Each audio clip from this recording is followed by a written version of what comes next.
Fala aí, galera, eu soltei 30 minutos não são suficientes para organizar os pensamentos de um desorganizado. E bem, meus amigos, hoje eu tô aqui para poder comentar, para poder falar com vocês novamente sobre as novas mudanças, né, a nova política de regras que teve aí, que a Konami implementou no jogo, que vai mudar a gameplay de algumas partidas e também como funciona os tops dos torneios. Eu fiz um vídeo de meia hora comentando aqui em cima sobre o que acontece, mas eu acho que ainda assim faltaram algumas observações que eu preciso passar aqui para vocês, tá? Então hoje eu quero comentar um pouquinho com vocês sobre o que faltou de comentário lá no outro vídeo pra gente falar novamente um pouquinho sobre essas questões de um prisma específico, porque qualquer canal de YouTube que nós temos aí atualmente, falando em português, né, que você for acompanhar as pessoas falando sobre isso, eventualmente elas vão chegar no veredito de que sim, isso é positivo. Só que todos esses caras que fazem esses vídeos aí, eles viajam pra poder jogar os torneios, eles falam do prisma deles, obviamente. E aí o cara gosta, beleza, interessante. Mas e do seu prisma? Você joga torneios como esses caras que tem esses canais?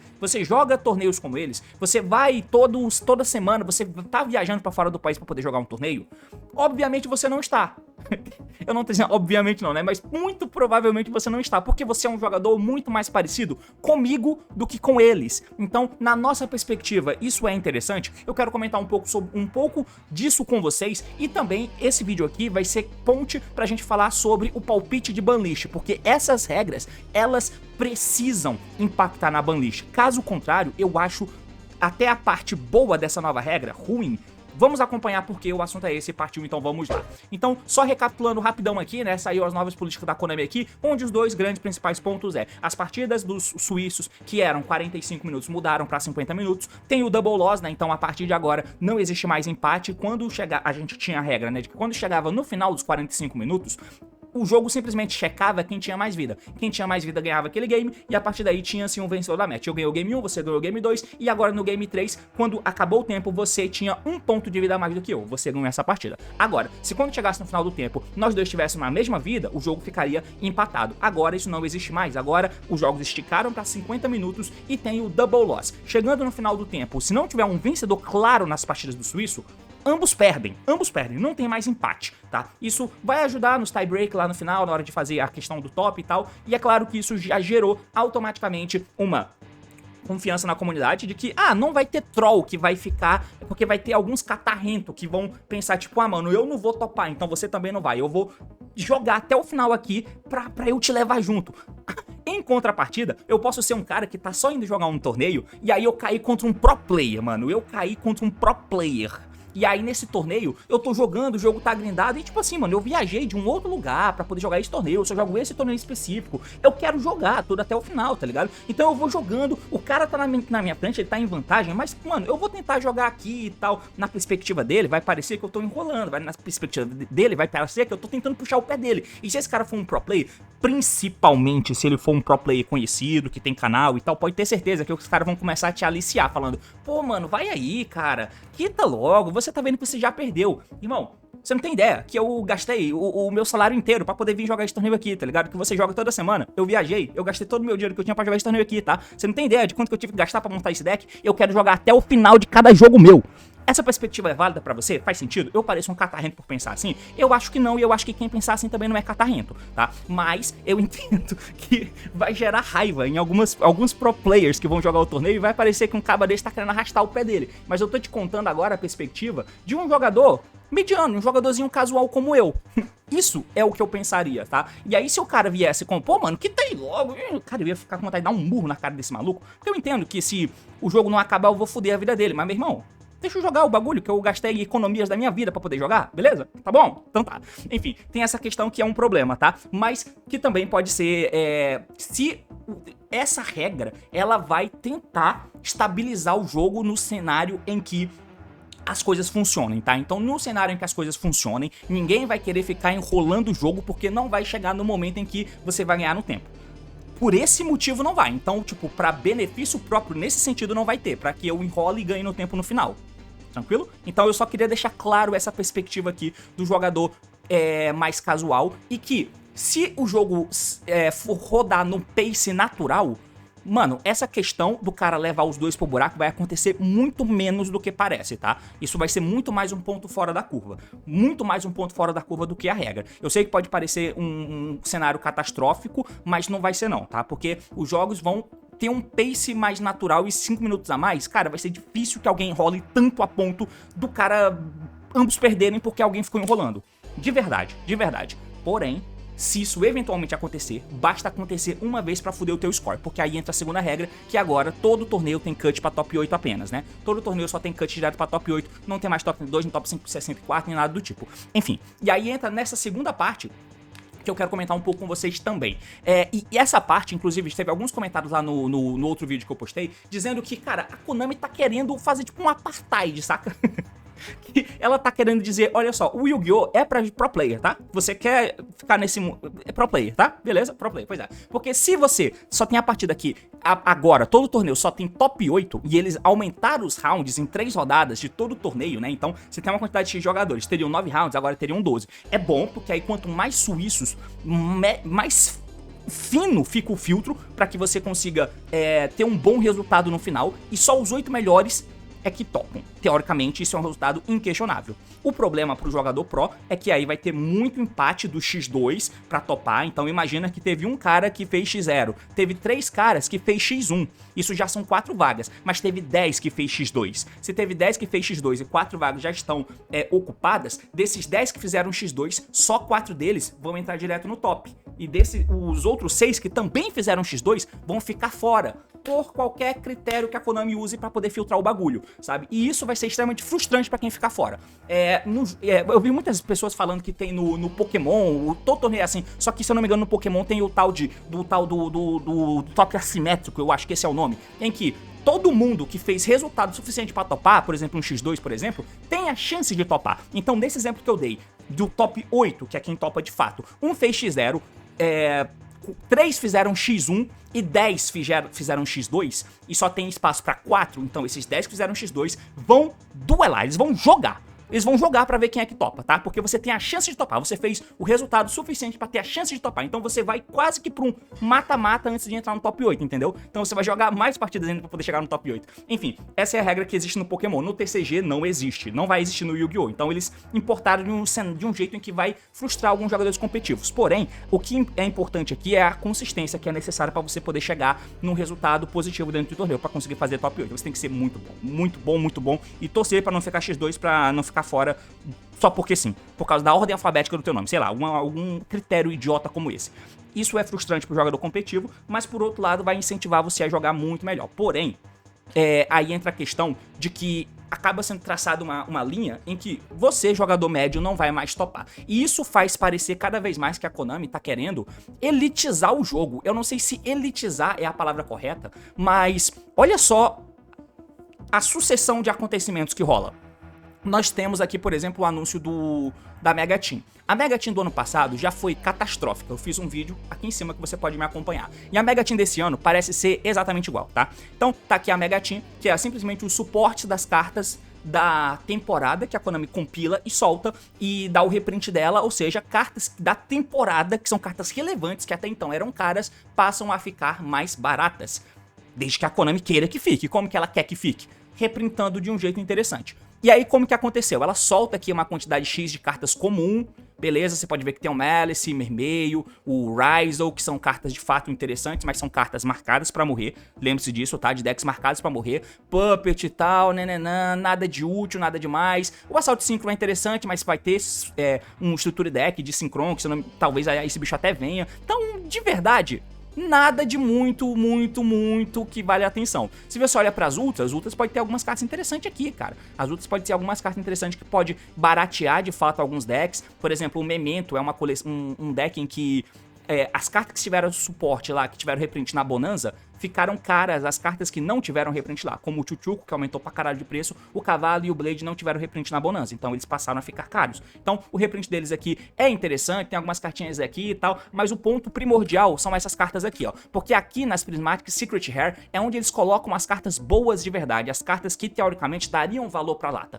Só que aí você tem poucas cartas Secret saindo por pacote e você tem muitas cartas Secret que não são as cartas boas. Eles atocharam uma cacetada de carta Secret aqui, como o Opabinha, que não faz nem sentido tá aqui, sabe? Como um Big Guy, que não faz sentido tá aqui. Então o slot das cartas, que são as cartas que fazem valer a pena a coleção, não é como se tivesse só um grupinho de cartas em que qualquer Secret que eu tire é boa, qualquer Secret que eu tire é reprint bom da temporada. Não, não, eles colocaram umas cartas extras que vão fazer com que, quando você começar a tirar as cartas, o reprint bom da carta que deveria baratear algum deck que deveria sair aqui, não vai sair, porque você vai tirar uma carta nada a ver, o que significa na prática que apesar da carta ter reprint, ela vai sair pouco, e se ela sai pouco, ela não barateia. Então, no final das contas, a coleção de reprint não vai baratear o bagulho nesse exemplo aqui. E além de N questões de como a Konami sai lançando os decks e quanto os decks custam, acaba traçando uma linha ainda maior de que já é bem complicado de você montar um deck,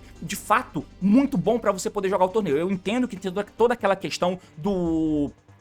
Qual que é a palavra que eu uso? Do handicap, né? Tem toda aquela parada do handicap que eu falo que a Konami acaba aconchambrando decks, deixando no jogo vários decks sem dar os hits de fato que deveriam ter, o que faz com que existam muitos decks muito bons coexistindo, a ponto de existir um autopiloto ali, de que você ganhe porque sim. E isso é interessante pra Konami porque ela faz com que jogadores novos tenham a sensação de que eles precisam continuar no jogo, porque pra continuar no jogo eles precisam ganhar os jogos. E se for muito complexo a ponto de que, mano, todo jogador que joga mais tempo vai ganhar do jogador novato, sempre, vai desmotivar o jogador novato. Então o deck, se autopilotar e for bom o suficiente pra poder ganhar a partida do cara que ganhou no dado, isso faz com que esse jogador novo, ele se sinta que, mano, eu posso ganhar esse jogo, então eu vou continuar jogando aqui. Faz sentido, tá? Mas já pra você ganhar e topar os torneios hoje, você já tem que ser um jogador bom, a não ser que você esteja muito no teu dia, que a variância esteja muito do teu lado, que geralmente não é o que acontece. Ainda assim, entendeu? E aí, pra você ter maiores chances, que seja interessante que você pegue as melhores opções do formato, ou seja, o meta. A não ser que seja um meta muito específico, você fez um call, enfim, vocês entenderam, né? E aí os decks já são bastante caros pra você poder jogar, já são bastante caros. Os reprints de uma coleção como essa já te coloca, já te dá um tiro no teu peito, falando, olha só, irmão, tá tendo reprint aqui, mas da carta que você precisa não vai ter não. Fica de boa, fica no teu lugar que você não é pro player, você não merece estar aqui nesse hall dos jogadores que jogam os torneios. E para além dessas dificuldades, nós ainda temos a dificuldade de que, para você agora conseguir fazer um top em um torneio, você precisa não errar, não errar nunca, não precisa não errar nunca. E para você jogador mais mediano, isso é desastroso, porque você não vai ter chance de ganhar o torneio em um momento nenhum. Por mais que você fique em 16º, você não teve chance de ganhar aquele torneio em momento algum. Por mais que você fique em 16º. Se fosse mata-mata como era antes, você pode fazer top 32 e jogar o 16 e perder no top 16, beleza, mas se você ganhasse, você tava na frente, entendeu? Você ia pro top 8. E no top 8 lá, mano, aí é Deus nos acuda, dá pra ganhar. Mas hoje não dá mais pra ganhar, você tem que ser a nata da nata no jogo. Então você precisa dedicar um tempo gigantesco em um jogo que não te retorna, você precisa gastar um dinheiro absurdo, que talvez você não tenha o suficiente pra poder gastar, pra poder jogar torneios em que você não tem chance de topar. Entendeu? No final das contas, acaba pro jogador mais médio e casual, acaba sendo essa a visão e perspectiva que o jogo vai colocando pra você, talvez traçando cada vez mais o paralelo que esse jogo não é pra ser jogado por você, o que é uma visão muito esquisita, o que é um ponto de vista, sei lá, não é um ponto de vista, é uma percepção esquisita que fica, é um gosto esquisito que fica na boca quando você vê essas mudanças acontecendo, sabe? Parece que cada vez mais a Konami tá dizendo que não é pra você, jogador mais médio, entrar nesse mundo. E aqui no meu canal, jogadores como eu e como você provavelmente são jogadores que gostam do Yu-Gi-Oh! Sim, mas gostam além do nível básico, gosta de complexidades que o jogo mostra e que gosta de acompanhar torneios em um nível competitivo interessante, muito mais do que só querer ver jogo for fun. Eu, pelo menos, sou esse tipo de jogador, mas eu não sou o pro player, porque eu não vou jogar os torneios, eu moro num lugar muito esquisito e tal, não dá pra poder viajar pra poder jogar, então eu sou esse tipo de jogador, entendeu? Talvez você seja um jogador parecido comigo, que gosta do cenário competitivo, acompanha, infelizmente não tem tanta chance de jogar, mas você gosta de acompanhar isso aí, e quando tiver chance, eu quero ter a chance de jogar, quando eu puder, eu quero ter a chance de poder jogar. Isso me desmotiva, tá? Porque se... não, mas aí e a diversão?